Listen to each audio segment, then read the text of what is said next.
Hi everyone, and welcome to this live session. And today we have with us here Professor Dhruv Nath. Thank you so much, sir, for joining in, and thanks a lot, all of you who are joining in now. So, thank you, Welcome, sir, for Swati. taking out Always, the time. always wonderful. Yeah. Okay, so a quick thing about how I met Dhruv sir was we were just discussing that before we went live.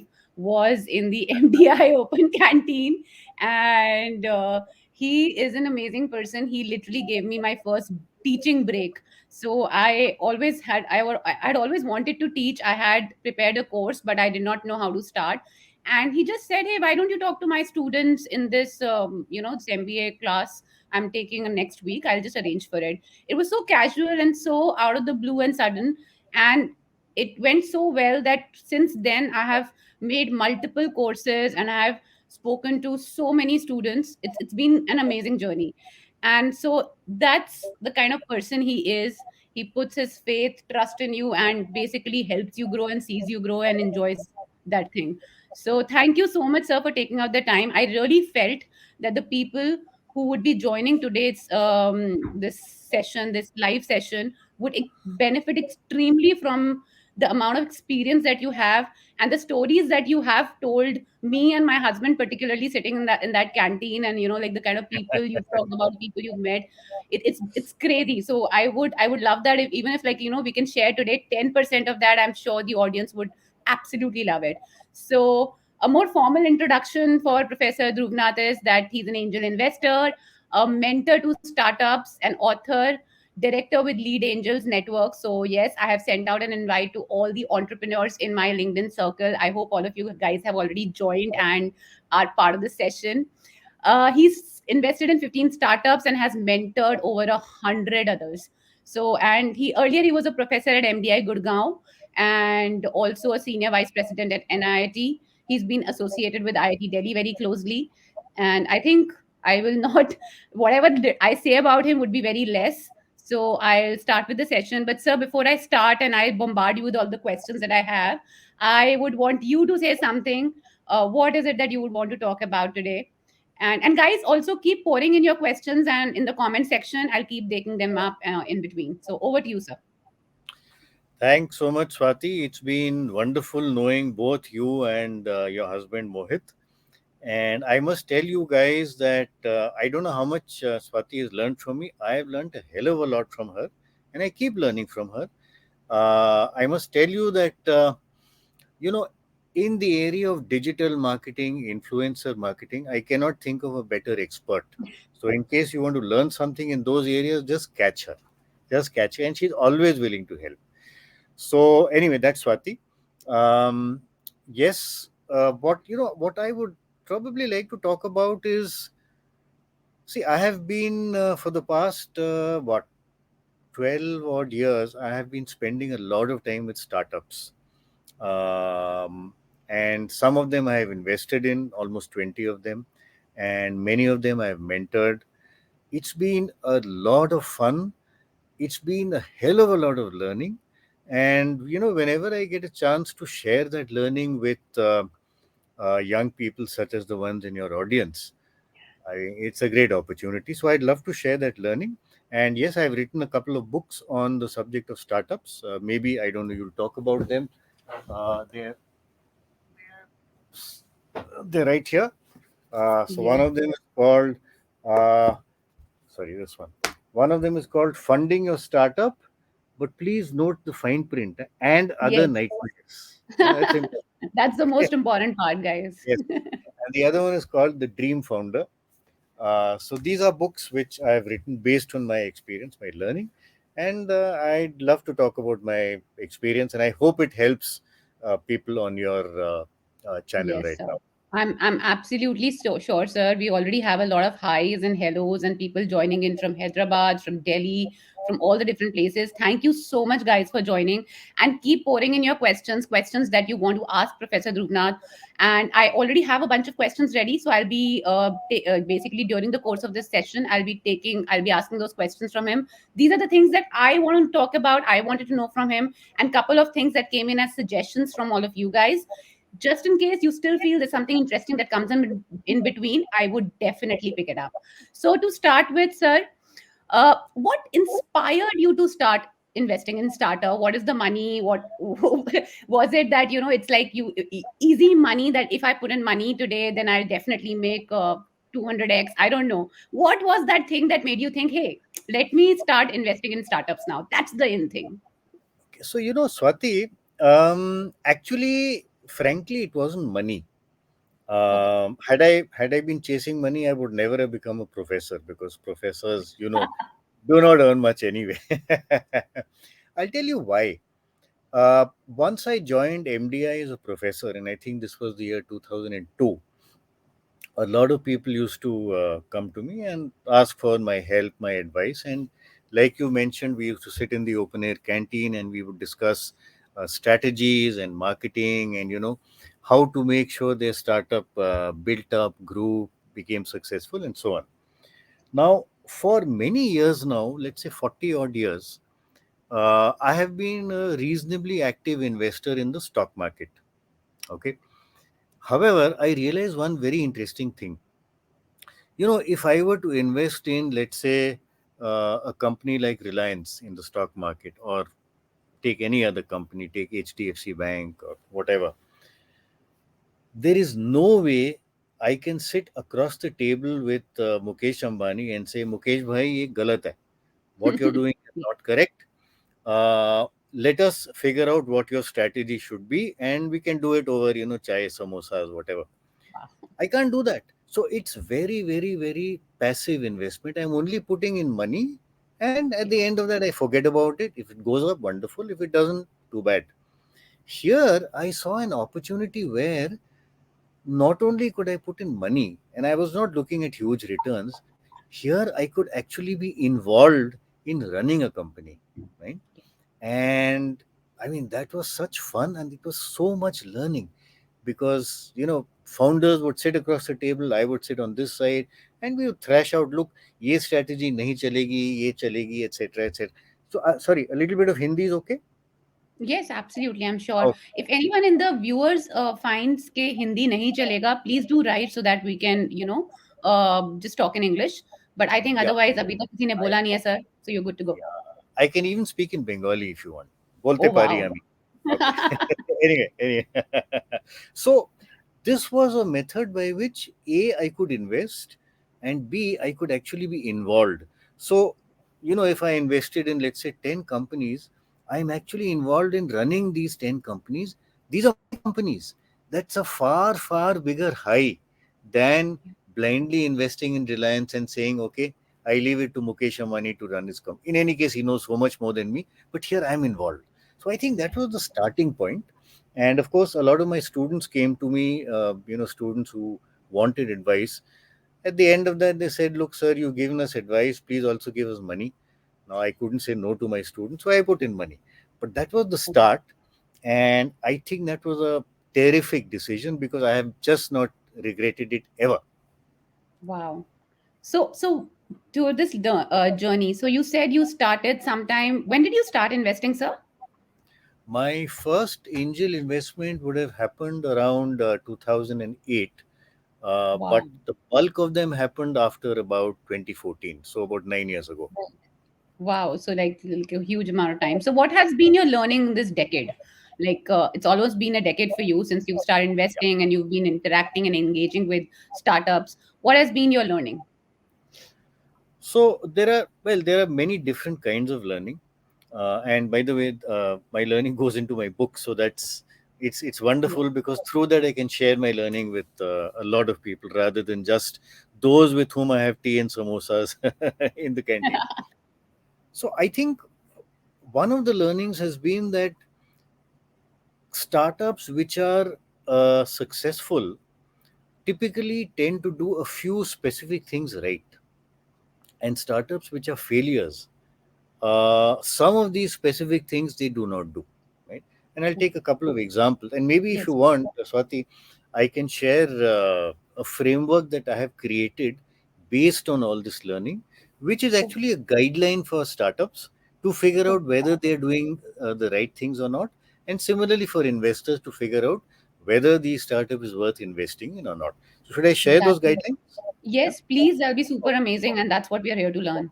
Please. Sure. And by the way, I have a lot of stories. So of startups that I have either invested in or not invested in or mentored, and I'm Right. quite happy to share those stories. So Oh, please, based on the that's so good. experience, yeah, And sir? based on the experience, and based on the learning that I've had, we created this model. It's called persistent, right? Yes. And I'll just take up each of them very, very quickly. Okay. Each letter of this word persistent stands for something, and it stands for something that you need to do as a founder, right? So P stands for problem, which basically means, are you solving a problem for somebody? If you are not, obviously you don't have a successful business, right? I've seen a lot of people who create a solution and then start running around, अरे किसके पास किसको ये problem किसको ये solution चाहिए. It doesn't work. And this is Yes. particularly true of tech people. Oh, I've created a wonderful app. I said, what problem are you solving? Sir, we are figuring that out. I mean, it doesn't work. So that's P. The second letter is E, which is earnings model. So not only should you be solving a problem, somebody should be willing to pay you for solving that problem. Otherwise, you are running a charity and not a business, right? The Yes. third one is S. I'll just come back to R. Third one is S, which is size of the market. Obviously, you must have a large market, otherwise you stagnate, right? But sometimes you have a very large market, but it's a very crowded market, which means that that's there are lots of competitors in that market, a very crowded space. It is never a good idea to get into a crowded space because everybody is then fighting for the same Yes. customer. Everybody is slashing prices, giving discounts, and ultimately Mhm. 80% of the people in that market just collapse, they die. So Yes. instead, within that very large market, try and identify a subset which is large enough but Mm-hmm. is not crowded, right? And that is what I call a niche. So N, the N in persistent, that's the niche, right? So I've spoken about four things so far. The Yes. next thing is the other S, which is scalability. And scalability is very different from size of the market. Size of the market tells you how big the market is. Scalability tells you how rapidly you can grow within that market. Hmm. Okay. Yes. There are You're true. various factors which impact scalability. And if you want, at some stage during this little session, we can get into that. Then R stands for risks. Now, every business has risks, right?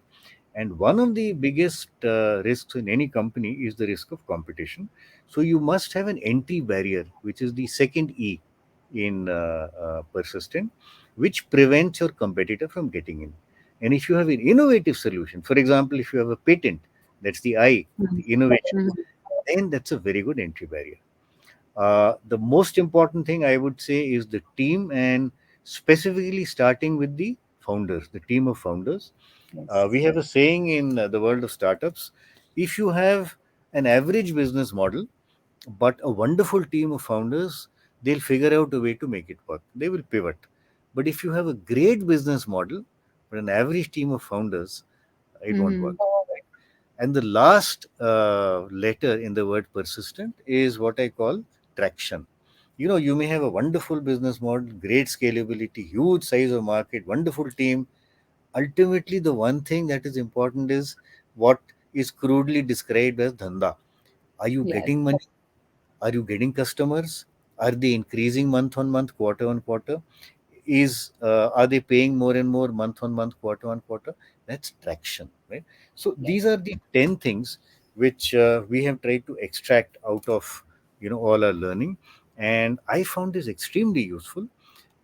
And by the way, since I'm at Lead Angels and we do investments, right? We do angel investing in companies. We always use this persistent model for evaluating companies to Oh, invest wow. in. And I know many other people who started using this model as well. Right. So, sir, I mean, I absolutely love this model, and I would want to talk a little bit more about it. The first thing that caught my attention was the way you said the size of the market and the competition. And I think competition is always there. Sometimes we've heard startups say कि हमारा कोई competition नहीं है. And there has been quite a few number of times that I've come across a statement that हमने इतना नया चीज बनाया है, इतना यूनिक चीज बनाया है, हमारा कोई competition ही नहीं है. What do you think Correct. about that? Is that statement true? Is it possible for something like that to happen? Absolutely not. So I'll give you a little example. I'll give you an Sure. example. And by the way, these are the examples I'm sharing are stories from these two books, right? Okay. Wow. We invested. In fact, I invested in a company which was actually founded by two students from MDI, and that was Okay. one of my first investments. They are the ones who told me, "Sara, paisa bhi dal do," so I put in money. Right? If you look at the travel industry, if you look at something like Make My Trip or Yatra, you can book hotels through this website. The Yes. problem is that these normally cater to very standard hotels, very standard Mm-hmm. hotels. For example, the Taj group of hotels, or Hyatt Regency or Marriott or whatever, and even 3-star, 2-star hotel, but they cater to that category. There are a lot of resorts and hotels which are very small, right? And they are what we call boutique properties. Okay, Yes. uh, which is typically, let's say, 10 rooms or 12 rooms. Make My Trip doesn't care about them. Yatra doesn't care about them. But they are interesting to stay in, and I've stayed in a couple of these. Mm-hmm. I remember there was one such boutique property which is called Cloud's End, which is about 10 to 15 kilometers beyond Missouri. Brilliant place, Mm-hmm. beautiful place. You got, snow all around, and it's in a jungle, and there's no Wow. electricity. There's a kacha road, and the owner Amazing. has kept it that way. And I Wow. remember I had gone there and I spoke to the owner, one Mr. Agarwal, and he says, "Look, there are panthers around here, so be careful." So we said, "Look, we wanted to go for a walk." So we said, "Look, if we see a panther, what should we do?" He said, "If you see a panther, you have to do nothing. Whatever has to be done, the panther will do." So, these are the kinds of properties, boutique properties, and therefore Yes. they get lost. So, these two students of mine, they said, "We will create the equivalent of Make My Trip for such properties." Okay. Okay. And there actually was no competition. Make My Trip was not into this, they were not interested.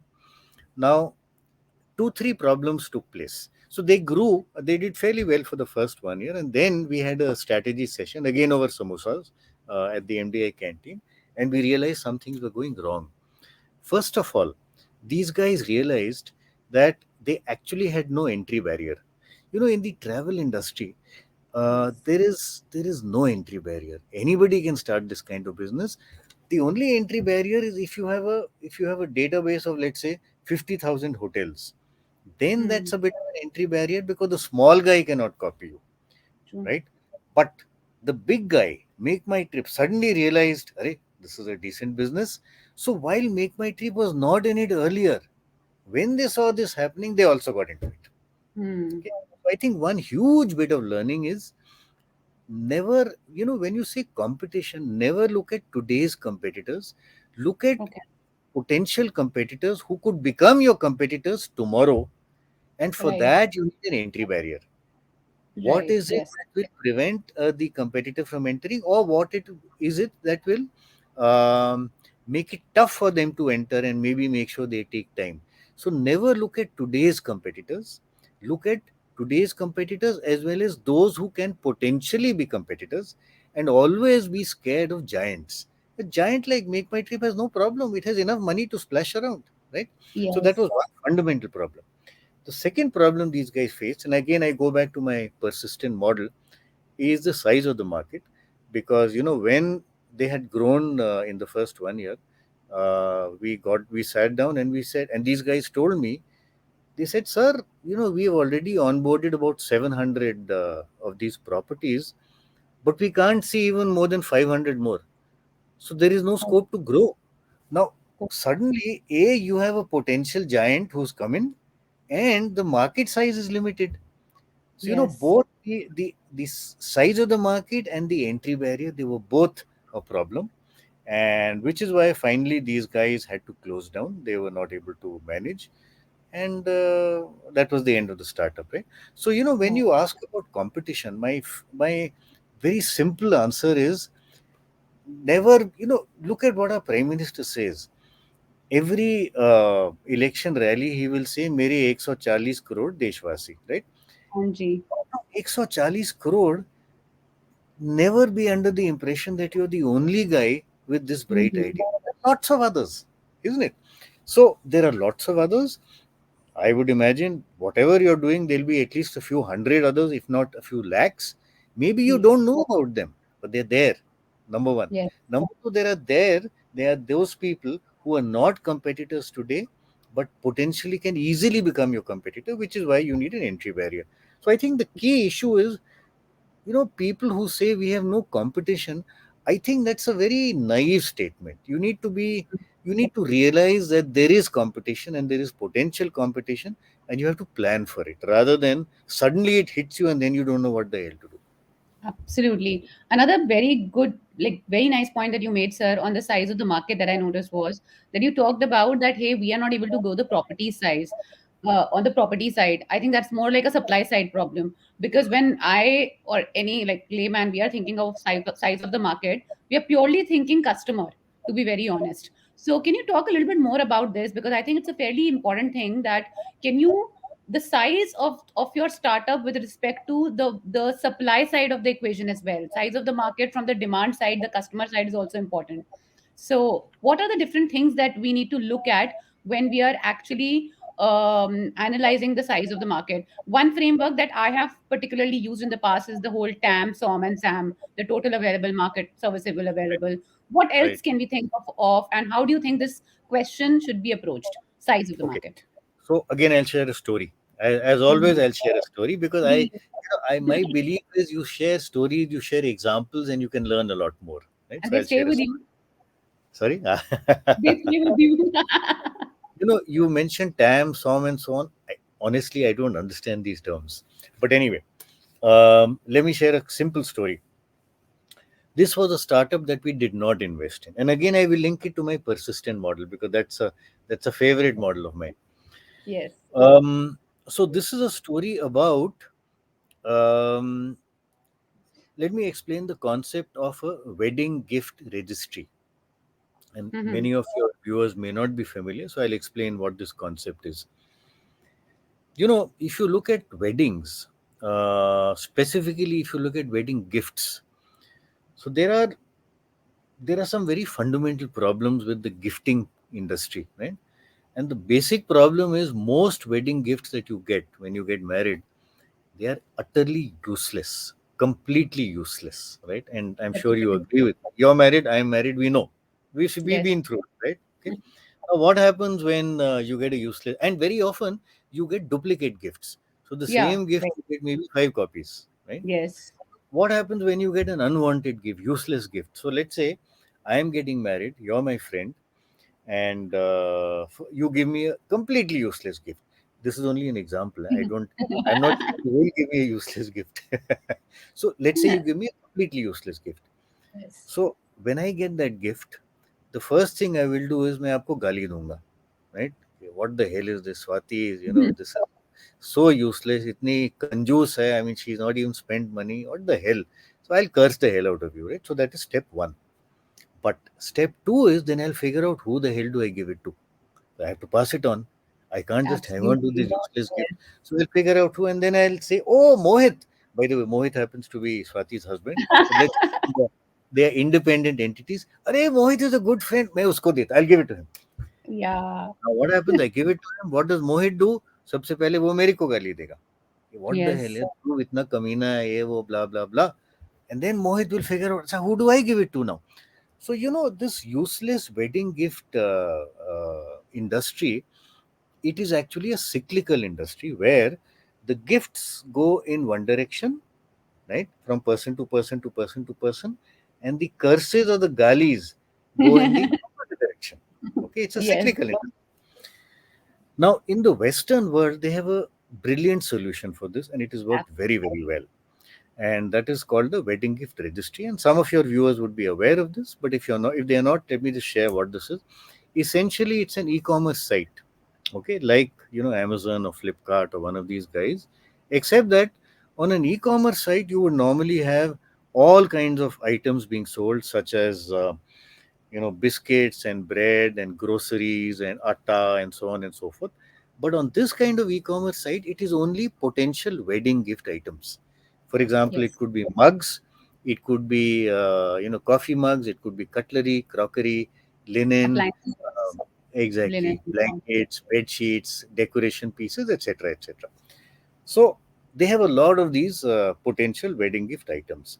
Now, the couple that is getting married, they go to this e-commerce site, the wedding gift registry site, and from there they select the items that they want.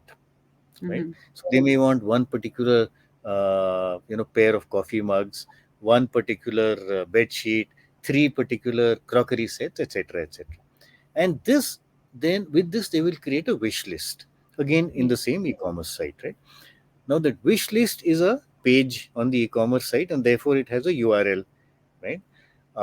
So when this couple sends off their invitations, and invitations today are largely, online, they are not physical. Mhm. So that online invite will have one hyperlink. You click on that, and you reach the wish list of that couple. Yes. Okay. So now, and this is very, very, very important, the guest knows what the couple wanted. So the guest can choose out of that wish list rather than the guest deciding what to do, right? And that's a fundamental difference. So they select out of this, and Yes. whatever they select, after they select it, it gets disabled, so nobody else can buy the same thing, right? So you Mm. avoid the problem of duplicate gifts as well. Yes. And at the end of this, they place an order, they buy, they pay, and maybe a week after the wedding date, or whichever date the couple specifies, the gift is delivered packaged and so on to the couple. It works very, very well in the US. And we had a team, a husband wife team actually, who came, and they were looking for funding to us as investors at Lead Angels. Very, very good team. That lady was so passionate and so knowledgeable about this. Wow. Our immediate thought was, this is the gold mine. We have to invest in this project, right? So if I go back to my persistent model, team was brilliant, absolutely Yes. brilliant. Yes. However, there were some problems, and I'll explain what the Mm. problems were. Problem number one, what people don't realize is there are cultural issues which impact the size of the market, right? And that's a very Yes. important thing. Yes. Obviously, one very obvious thing is a lot of senior people would give cash, but that's okay. Friends would give gifts, so that's not a problem. It Mhm. is basically aimed at younger people, not at chachis and mamis and so on. Yeah. But the problem is, let's say, or let me take a little scenario where there is a mother talking to her daughter, and the daughter has just, along with her potential husband, her fiance, they have created a wish list on this wedding gift registry. And let's listen to the mother talking to the daughter. Okay, and I'll say this in Hindi because it sounds a lot more expressive. In fact, Punjabi is even more expressive, but most of your viewers may not be able to understand I it. absolutely agree. So the mother says, अरे तू पागल है, तू कर क्या रही है, तू गिफ्ट डिमांड कर रही है. मांग रहे हो आप गिफ्ट? हाँ, सारी बिरादरी में हमारी नाक कट जाएगी. Are you? Yeah. So I'll just translate this for people who don't understand Hindi. Are you mad? You're demanding a gift? How can you demand a gift? So in India, the culture is you can expect a gift, and when you get a useless gift, you can curse the hell out of the giver, but you can't demand a gift. But you can't In the demand. Yeah, Western world, absolutely. right? In the US, in Western Europe, in UK, you can demand a gift. Absolutely, Yeah. it's the done thing. So suddenly your market size reduces dramatically because a huge number, weddings in India are not between two people, they are between two families. And the Yes. elders, the parents, the chachis, the mamis, the aunts, the uncles, etc., etc., they have a huge say. So because of that, and because of this cultural problem, the size of the market becomes very, very small. It's Yes. only those young couples who are who say to their parents, to hell with you, we are not going to listen to you, we're going to demand a gift, right? And that's a Yep. very small percentage.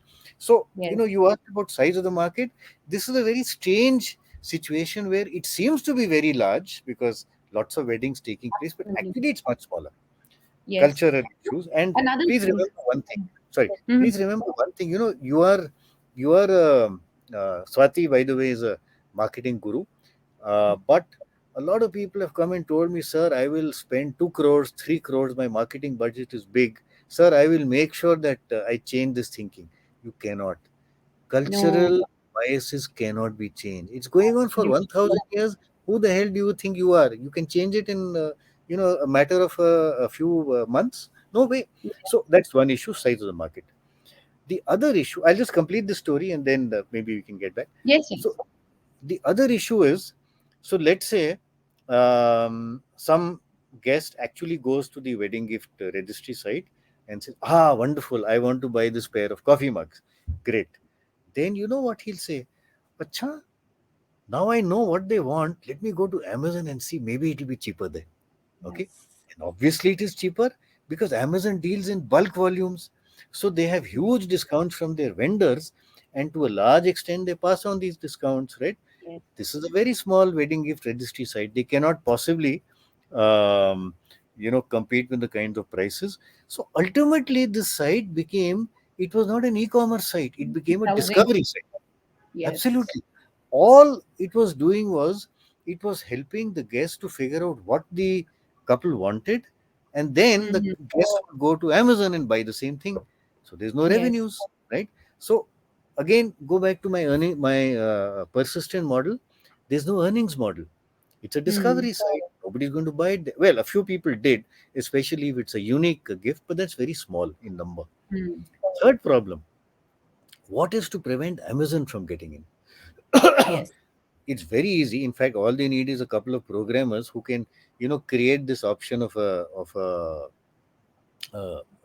wish list, and that's maybe a Absolutely. 2 day job, a 3 day job. So again, I get back to your question which you asked earlier, Swati.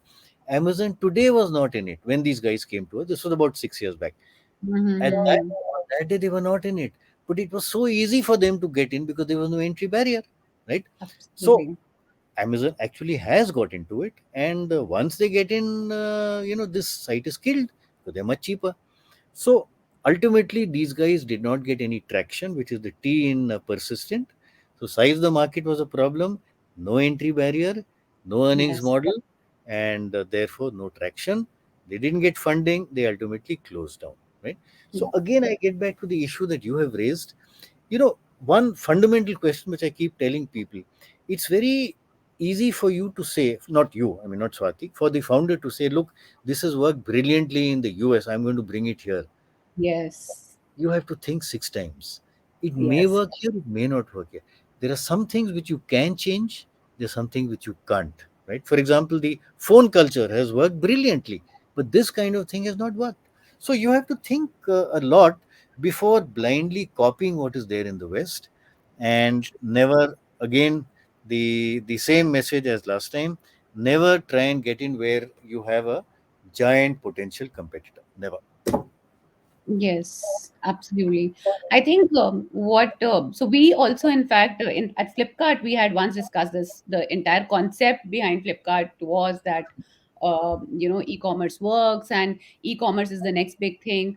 And I remember clearly, and this is like way back in 2013, 14, when we had this long discussion on this whole wish list concept. And what we Hmm. realized essentially is that the perceived value of the product is more important than the actual value of the product. If I'm Yes. buying a 1500 rupees item, I want it to look like a 2500 rupees thing. Yes. So that is so important for people, and if they want to spend 2500, they might as well give a 2500 lifafa like shagan. So Uh, it's if I want to uh, spend that much amount of money, I might as well give a shagan.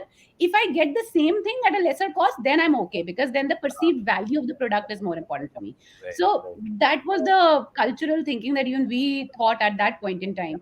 So I think that is very important, that the whole cultural piece, looking into that while looking at the market size, because usually what we tend to do is kitna geographies hain, how many states have this thing, isme itni population, and the typical guesstimate logic of कि अगर That's very इतने लोग हैं mechanical. ये age That's group, very mechanical. Yeah, you need to very use your mechanical. gut feel also. Absolutely, absolutely. I completely agree. So, sir, I mean, coming from that point, I mean, like you talked about two stories: one where you invested and yet things didn't work out; one where you did not and the things didn't work out. Uh, Tell us something about what has been your best and your worst startup investments. I mean, the best one and by far the worst The one. worst one. Okay. Okay. So I think the best one is very clear, and I'll explain why. I invested in a company called. Is it on or has it? Yeah, it's on. So I Hmm. invested in a company, a very interesting company called Planet Spark, Okay. and I will explain. I will give the story again. It's not too many stories, right, Swati? No, not at all, sir. I mean, like, these are Okay. the stories that you can pass on to people and talk about. I mean, it's an Correct. amazing Correct. session. Thank you so much. Correct. And it's fun. Correct. Correct. I think, Swati, there is a connection problem at your end, or I don't Oh, know, really? maybe mine. Anyway, it doesn't matter. So I can hear your voice, but your video is, I think, frozen. Anyway, so this is a company called Planet Spark. These people had come to me. In fact, they had come to Lead Angels, and they were offering. They were actually into the tuition classes space. Hmm. Now, if you look at tuition classes, it's a very disorganized kind of space, because typically a child would go to a tutor's house and Yes. sit at the dining table. The pressure cooker in the kitchen would blow, and there'll be disturbance. Then the phone would ring, and some the maid is fighting with the driver or whatever. Lots of things happening. So it's a very Yes. disorganized kind of environment. These guys said, we will create a more formal environment where you can have four or five, six kids at one time, and we will actually create a lot of digital learning material. So a lot of Wow. animated stuff. We also have workbooks, and in this space. So they actually took rooms. They tied up Mm, with Oyo rooms, right? They actually took very okay. very nice, very smart rooms, and Very in nice. these rooms they had one mentor, a lady mentor, and they would have kids, typically classes about 3 to 8, and they Mm-hmm. would come, they would play around, they would keep learning from the animation and so on, and they would also do their workbooks. So it was a very organized, very highly digitized um, a learning environment for tuitions, right? Mm-hmm. And when it came to us, they had already grown in, I think, 1.5 years. They had grown to about 60 tuition centers, all in the NCR area, right? Gurgaon Wow. NCR area. Doing very well. So we invested. We like this. We like these guys, and we invested. After that, March 2020, you know what happened? COVID happened, right? Now, when COVID happened, A, there was a lockdown, so everything shut down. But B, even after the lockdown was lifted, right? Kids were not going to school. So Yeah. you're not school. Where would you go to a coaching center, a tuition center? So that business completely failed. Completely failed. Mhm. What I really liked about these guys was, when you face a crisis, there are two reactions. One is you can throw up your hands and say "Mar gaya," or you don't know what to do. All I'm going to do is curse the virus and just Yeah. sit back and watch Netflix. But these guys, they said, no, we're going to fight. So they Mhm. said, look, since all education is shifted online, we will move all our tuition classes online, because we've got digital material anyway. And in any case, the mentor is also physically, I mean, available online. So they moved online. And they were into maths and English, I think. Mhm. When they moved online, now you must realize, see, as a tuition center, they were reasonably unique. But when Yes. they moved online, who were they competing with? Byju's, Yeah. Vedantu. Big Okay, guys, big tech guys. giants. They couldn't Yeah. compete, just could not compete. So they said, okay, we cannot compete with these guys on curriculum learning. Let us try and look at extracurricular learning. So they pivoted multiple times. They tried drama, they tried music learning, they tried art classes, craft classes, they tried robotics, all kind of stuff. Nothing worked, right? But they kept pivoting. The one thing I really liked about this team was they kept pivoting and they kept trying. They didn't give up. Mm-hmm. Finally, they hit upon one pivot which boomed. And that pivot was very interesting. If you look at a typical child in school, right? Your daughter, I think, is 2 years old, right? Yeah, she's true. So maybe 2, 3 years later, you'll start worrying about this fact, Mm-hmm. and then you can go to Planet Spark. So if you Yeah. have a child in school, one is the parents obviously want their children to do well in academics, which means get better Mm-hmm. marks and therefore get into a good college, etc., etc. But even, well, as important, equally important, they also want them to get confidence. They Yes. want their children to be able to face others. They want their children to be able to speak in public, to be able to speak to a crowd, right? That confidence becomes extremely important to face an interviewer. So these guys, as one of their pivots, I think their eighth or ninth pivot, they started off with public speaking for children. Okay. Okay. And every parent latched onto it because nobody else was offering it. Right. And this is not something which Byju's can copy in a day, because these Yes. guys actually had a lot of material for this. And anybody else who wanted to copy it would take that many months to build that material. So True. this became a real booming activity. And because this was non curriculum linked, it was applicable not only to India but anywhere in the world, anywhere Absolutely. where people wanted public speaking in English. So their market is actually, places like US, UK, even parts of Europe, and Wow. West Asia, Dubai, Abu Dhabi, all these places, in addition to India. And of course, in the Western world, people are willing to pay, but their faculty, their teachers who are Yes. helping, they are in India, and therefore they're getting Indian rupees, right? So Oh, it's done extremely well. And yes. I think their valuation today, from the time they raised their first round to their most recent round, it's gone up by, I don't know how much it is, but it's much, much more than 20 or 30 times, right? And that's in the Wow. period of about 4 years, right? And that's phenomenal. It's absolutely Hmm. phenomenal. And I think the biggest reason for this success, and again, I go back to persistent, is the team. Very, very strong team, very, Persistent.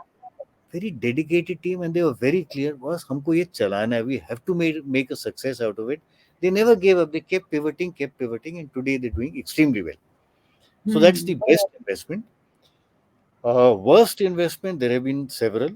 Um, one of course was the one I talked about. The boutique properties, the boutique resorts. Yeah, the small I've now boutique resort. realized why. Today, I will not invest in those companies, those kinds of. Airbnb's competition of sorts. In a way, yes. Although Airbnb, yes, okay, yes, in a Stay way, Vista, yes, Stay Vista, correct. Airbnb in that category, more or less. Although this was about 7, 8 years ago, where Airbnb was They not so were not common. there. I have another Right. example. There is another company, and it's, by the way, this is from the book as well. It's a company called Gray Matter, Hmm. Okay. and we invested in this. And what they're doing is basically, if you look at the lower level engineering colleges. So Hmm. I'm not talking of IITs. I'm not talking of regional engineering colleges. I'm not talking of the National Institutes of Technology, the NIITs. The real good ones, Kurukshetra, Jalandhar. No, I'm not talking of them. I'm talking of the lower rung engineering colleges. You have huge number of them, but no company comes to them for placement, and therefore these guys are not able to get jobs, right? Right. Now, these people, they were into helping these students build up their skills in specific areas. So, for example, in programming or in Hmm. sales or in some other thing, and all this was online. So they were Hmm. helping these students to build up their skills, and then they were putting them up for placement to potential companies. So it was a skill builder come placement organization. Okay, Wow. and they called Okay. themselves Grey Matter. And they came to us very, very early, and we invested in them. I also invested, and it seemed to be a great idea. They had a very strong team, very good team. Um, the problem was, and we realized this after about a couple of years, the problem was, they once we were sitting at, I think, Starbucks or Barista, one of these guys, and they said, "Sir, there is a very fundamental problem. You know, Hmm. students who go to these colleges, They are not serious students. Had they been Hmm. serious students, they would probably have got into a better college, right? So you know why they are here? They are here to have a good time. They're here to Hmm. be in the canteen. They're here to go to movies. They're here to roam around with their girlfriends or boyfriends, and they're here to have a great time. You know, watch cricket matches on television or whatever. पढ़ाई कौन करता है? So they don't Hmm. even attend classes. They don't attend classes, which is required for their Yes. degree. Why would they come and get into my online session for skill building? They're not Hmm. interested. So we kept pushing them, boss, please come do these little projects, and we'll help you build your skill. They were not interested. So because of this, they really, these guys really didn't understand the psyche of students Hmm. from such colleges, and they assumed they would be willing, they would be very keen to do it. Students were not interested. They enrolled, but they didn't attend any of these sessions. They didn't build up skills, so this thing closed down, right? And I think Yes. my biggest learning has been, I think we invested far too early. Okay. It is great to have a, you might think of a great opportunity, a great product, but ultimately, does the customer really want it? That's the key. So, I go back to persistent again. The last letter in persistent was traction. We Hmm. invested when there was almost no traction. We No assumed the traction. market would like it, but Right. had we waited for some time to see whether there would be traction or not, we would have realized the market doesn't want it. We wouldn't have invested. So I think that's been one of my biggest learnings. And in fact, not only me, I would say most investors today have realized that they need to spend a little time to see whether the company they are investing in or not, investing in, is doing well, is attracting customers, is attracting repeat customers or not. uh, Yes. Till that happens, just hold on, don't put in money. So I would say Yes. this, and the first hotel company, these were probably my worst investments, but I would say worse from the point of view of the fact that I lost money, but the Hmm. learning has been absolutely phenomenal. So to that Yeah. extent, I would say I have learned so much from my failures, and Yes. that's what I keep sharing in my books. That is amazing. In fact, I also feel from the persistent model that you talked about, sir, the problem part. Sometimes, as founders, as people whose idea it is, we get so married to that concept and idea, we Yeah. feel that that problem is a genuine problem because maybe Yes. that problem existed for me, right? But like you Yes. said in this particular case, I felt that yes, it's such an important problem getting a job. That's such an Yeah. important thing. I was worried about getting a job despite being Yes. from a decent enough school.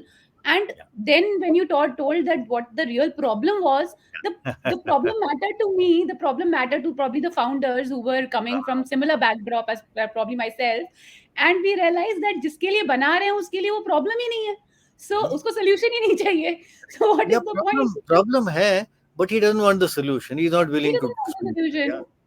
That's very true. So Exactly. that's such an interesting thing. And before I move on to my last question, which was an important one, it's been going on in my mind for quite some time. Guys, please pour in your questions in the comment section. Keep asking anything in particular that you want to ask. I saw somebody write that, hey, papasorry.com. Can you give feedback on the name? So, Harendra ji, we would need you to tell us what papasorry.com is all about. And then probably sir can talk about what he thinks about the name. We need to know कि आप किस context में बात कर रहे हैं papasori.com के बारे में. So, and then I'll ask sir to elaborate more on it.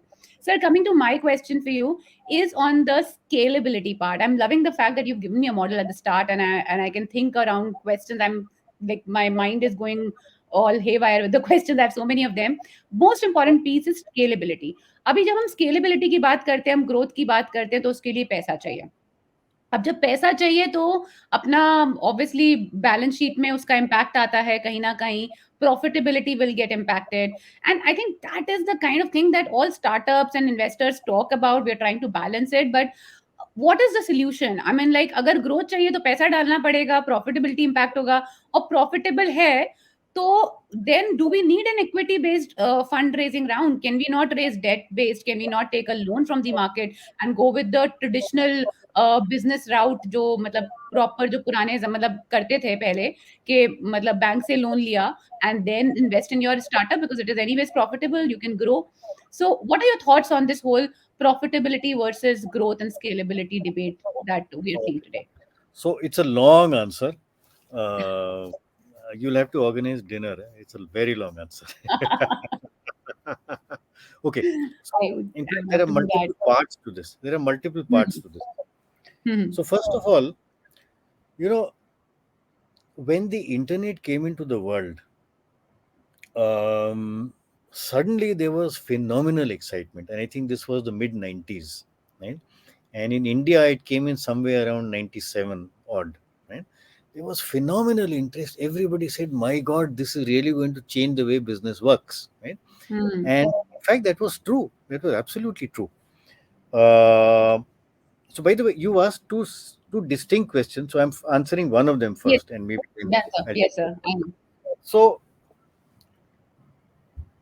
uh, the actually it did make a phenomenal difference, because if you look at the world of the internet, the one interesting thing that has happened, and I like this phrase, the internet has ensured that geography has become history. Okay, a Yes. very simple term, and such a meaningful term. What does it mean? Before the internet came in, your customers had to be close to you. Yes. So, let's say if you're selling stuff and you're opening a shop, your customers have to be within your locality, maybe 2 kilometers, 5 kilometers, whatever. Once the internet came in, your customer could be across the country, Anywhere. or potentially it could be across the world. Yeah. So now that location is not a constraint anymore once the internet came in, and therefore, you know the bigger, when companies were into internet based businesses, if you are big, you get the advantage of volumes and therefore economies of scale, and you grow bigger, because Yes. now, when you I mean location is not a constraint, geography is not a constraint, right? So the big guys in the internet space become bigger and the small guys get killed. Okay, and that started Absolutely. happening. Even today, you look at any space. Look at the travel. You have about four or five big guys. Make My Trip. Bilkul. You got Yatra. You got I think Clear Trip, Ease My Good Trip, trip. and Yeah. these whatever four five guys. Booking.com. Yeah. There are a few guys, right? Similarly, Yes. you look at food delivery. There's just two guys, Swiggy and Zomato. You look at Absolutely. guys like Uber, e-commerce again, Ola. uh, right? Flipkart, Amazon, and maybe GeoMart. So. Yeah. Uh, what started happening was people realized this, investors also realized this, founders also realized this. Okay, look, in the internet space, particularly in consumer businesses, I'm specifically focusing on consumer. The B2B business is a little different. Okay, and that, Hmm. if we have time, we'll discuss separately. So, consumer business, uh, geography is history, and uh, you have to grow rapidly, because if you don't grow rapidly, the other guys grows faster than you. He becomes a potential market leader or one of the market leaders, and you are killed, right? So rapid growth became extremely important once the internet came in, and that, by the way, is what we refer to when I say scalability, which is the ability to grow rapidly. Okay, Yes. so the model has to be such that you can grow rapidly. Now, investors realize this, and every investor wanted to invest in either leaders or potential market leaders. कि बहुत जो Hmm. 4 साल बाद market leader बनेगा. So they started pumping in money. The Yes. problem is, when the internet came in, nobody knew how to make money on Hmm. through the internet, through anything to do with internet-based businesses. So the only metric that they started using was eyeballs, right? And since you're Yeah. in digital marketing, you understand eyeballs, right? So Yes. get visitors to your site, get Yes. visitors, get eyeballs. As long as your eyeballs are increasing rapidly, you're scaling up. At some stage, revenues will come. At some stage, profits will come. Don't worry. Get eyeballs. That's so silly. It's like saying, I'll open a mall, and as long as I'm coming in and walking out, wonderful, it's doing well. It's not. You've got to Yeah. have something, doing something. So then you had the dot-com crash, which is because of this focus on eyeballs. And Absolutely. in the dot-com crash, which is roughly 2000 to 2002, people realized eyeballs are not enough. So then they said, Acha, what do we chase? What do we chase? Oh, we will chase revenues. Wonderful. So now you're chasing customers who are getting you, who are paying you, and therefore getting revenue. Again, the this whole focus on dramatic growth happened, but now you're chasing revenues, not eyeballs. But unfortunately, revenues got translated into revenues at any cost. You're making a loss, no problem. Grow कर रहा है ना, पैसा ले. Yeah. I'll give you money, right? So as long as you were growing 100%, 150, 200%, even if your losses were growing 400%, no problem. You're going to a leadership position, you're going into a dominant position, we are willing to fund you. So money became very easy, and people were willing to fund companies which were growing dramatically, even if they were loss making, right? And that was a Yes. bad phase because many of these are fictitious companies. I mean, a company cannot be constantly loss making. Somewhere you have to make money, right? Yes. So in fact, many of our unicorns, if you look at our unicorns in India, 108 unicorns, I would say 80% of them are loss making. They are not real companies. Yes, they have grown, they have a huge customer base, but that's not a real company. A real company is one which makes profits. So Hmm. over time, the investors started realizing that this is not acceptable. Somewhere you got to make money. So, from growth at any cost, from loss making companies, investors started saying, okay, show me a path to profitability. Hmm. I don't mind if you're not making a profit today. I don't mind. But your losses have to keep coming down, right? And maybe 2 years down the line, 3 years down the line, I want to see a profit. If I can see that, I'm willing to put in money. If I can't see that, sorry, no funding. I Yes. think, to my mind, that is one of the best things that has happened to, and this is a worldwide phenomenon. It's not just Yeah. India, Very and true. it is got exacerbated because of the Ukraine war and COVID and Hmm. so on, when funding became a little tighter. I think it's a great thing that has happened because now internet businesses are moving towards real businesses rather than loss-making unicorns. Correct? Absolutely. So today the investor has become far more choosy. The money is available. There's no problem. People Hmm. say funding to enter. There is no funding. Money is available, but you've Yeah. got to show path to profitability. Okay. Yes. Now, just getting back to the question, the other question you asked. Debt Um, versus. huh, early stage startups. Early stage startups. Nobody expects a profit Mm-hmm. because initially, for example, if you're running a a B2C business, you got to build a product first, then you And got then to I'm spend on marketing, and in most cases it is known, it is accepted that you'll make a loss. But done. what the investor says is, I'm willing to fund you provided I can see that same path to profitability. In three Yes. years time, will your losses come down to zero and you start making money? For example, are your unit economics positive? If your unit economics is negative, that means for every item you sell, you're losing money. And the more Yeah. you sell, the more you lose money. That is not acceptable anymore. Right? So, this is what has happened. And like I said, you do not have to make a profit today if you're an early stage startup, but you have to show a path to profitability. When you talk about debt and equity, normally at this stage, you will only get equity funding.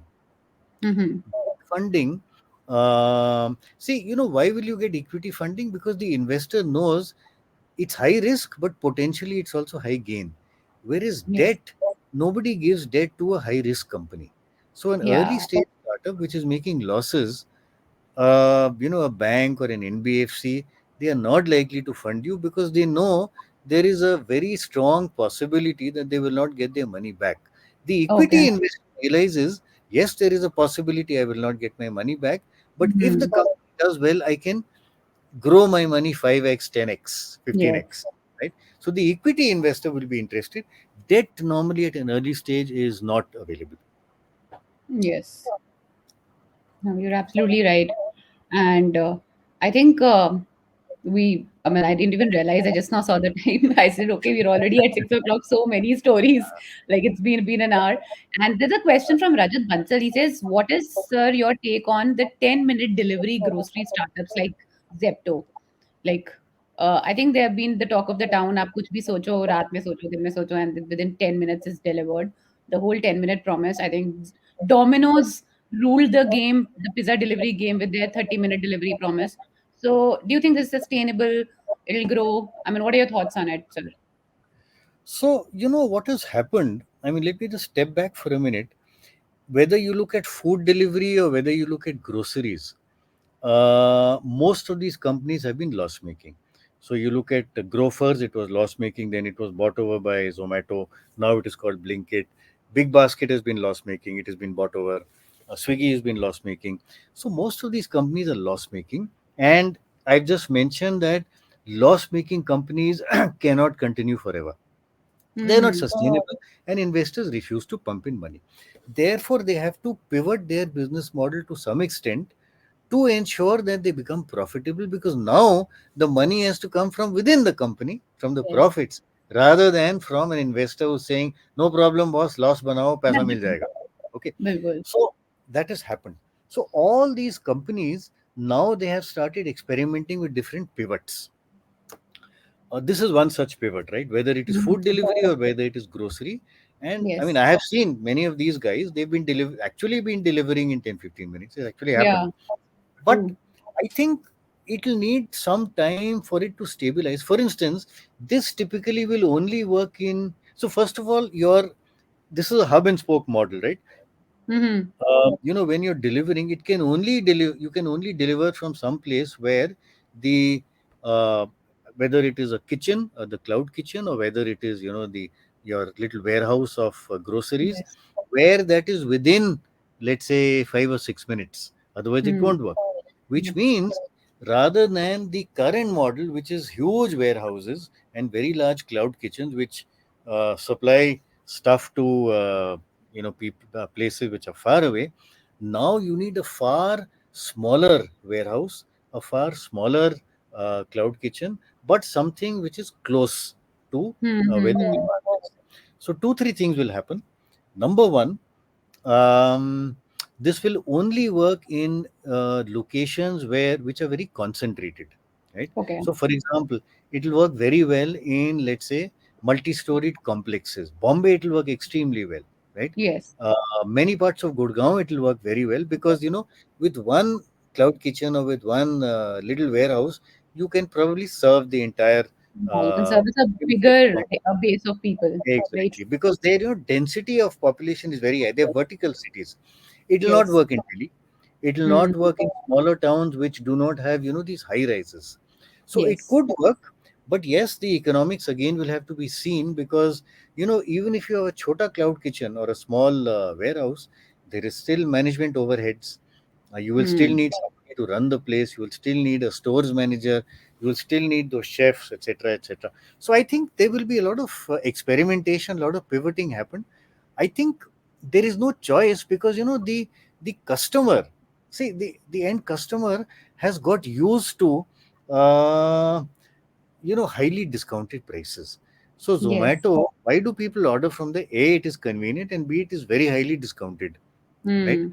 Hmm. So they've got used to this. It's not going to be easy to change the customers' behavior to say, okay, now Zomato will charge much more for delivery, or Grofers or Blinkit will charge much more for delivery, and you still expect the customer to pay, because Yeah. the local Kirana shop can do that delivery, right? So why Yes. would the customer go to Blinkit? So they will have to keep experimenting with something which ultimately works. I think it is worth experimenting, but I mean, Hmm. frankly, they have no choice. They have to experiment. Frankly, will it work? I suspect it will work, but only in high density areas. And you Yes. can't, you can't say I will do it all over Delhi. You can only do it in those locations where there is very, very heavy Yes. density of population. Also, So I think there's this rider availability piece, which I would yes, just add on to the list of problems. Yeah, yeah, because the yeah. riders need to be available. If the rider's not available, how can you deliver? That is And one. Maybe you'll change your model and delivery will be on bicycles, which is so much cheaper. So oh, that happens. this, Yes, yeah, this experimentation I think will happen. absolutely, absolutely. Oh yes, there's another question. Is there a funding winter going on, as being told by many startup founders? I think, sir, you already answered that when you told us that So funding there is a winter nahi hai, concept but change ho gaya hai, looking at things. for the right startup there is no funding winter. There's no funding winter. There's ample amount of money, guys. You don't have to worry. persistent model पे अगर आपका startup अच्छी तरह से feature होता है, आपके पूरे points बनते हैं, तो आप, I think that's the way you should write to Dhruv Nath sir. All the startup founders out there looking for funding, you should basically make a whole PPT on persistent method with your P's and your T's and your S's and scalability and And I size have and funds. everything. I have funds available. You can see. I have funds available. Amazing. Yeah, exactly. So you can make a PPT and you can drop an email, LinkedIn message to Dhruvnath sir. And I think that's the way to approach things. This is amazing for the investors out there, sir. You've given us a framework. For the startups, you've given a framework. This is so interesting. And thank you so much for taking out the time today, coming here, sharing all these amazing stories. We have somebody else also who's just woken up and shared the question. Hi, sir. As you say, these all are loss making companies, but फिर भी people are ordering from these app only. के company के these company charges more for delivery charges, but it seems आधा पैसा है तो these owner, I don't know, he's just going on a rant, so let me. Okay, so there's another one. Rohit Lala is asking, great session, guys. When should a startup look for funding? What's the right time? I think that's a brilliant question, sir. Can you please take out 5 minutes to answer that? What is the right time for a startup to look for funding? I think what has happened is that funding has got far too much publicity and far too much glamour, right? People go and brag about the fact, I've raised Series A, I've raised money at whatever valuation of 50 crores, 100 crores. That is not your purpose. Your purpose is running a business, right? Yes.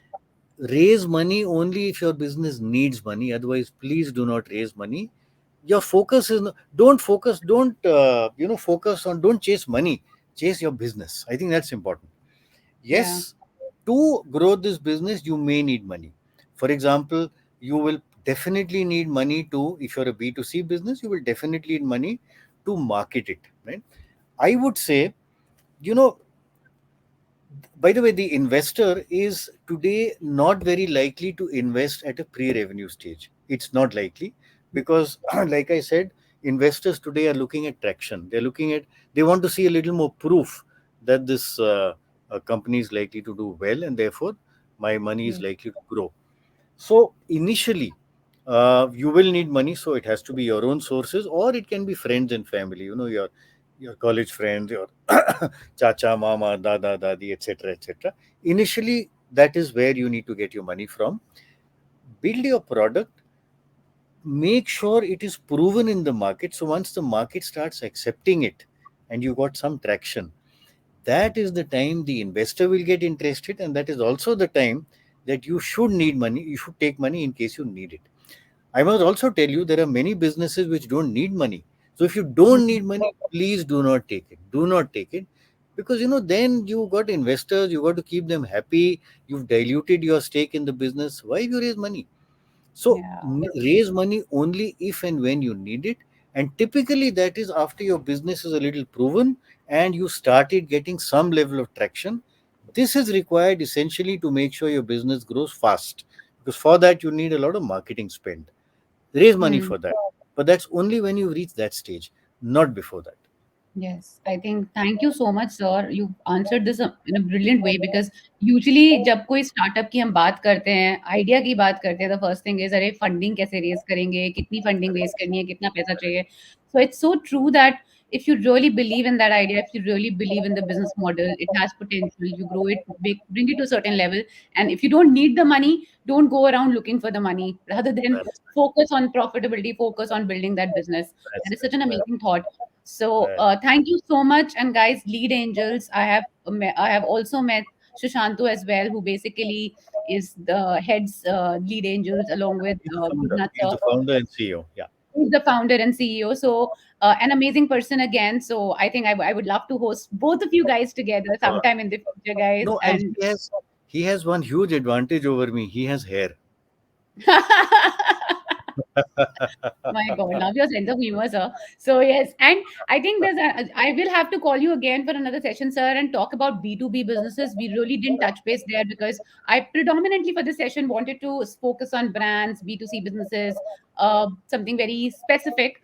I think we'll do another one, guys, on B2B, and you can send in your questions to me, and we can take that up in another session with him. And sir is very, very approachable. Just drop in a message on LinkedIn. Any questions you guys have, if you feel a little shy and you know me, you can drop me a message. I will hound him to answer your questions. So thank you so much, sir, for taking out the time. Thank you, everyone, for joining in this session.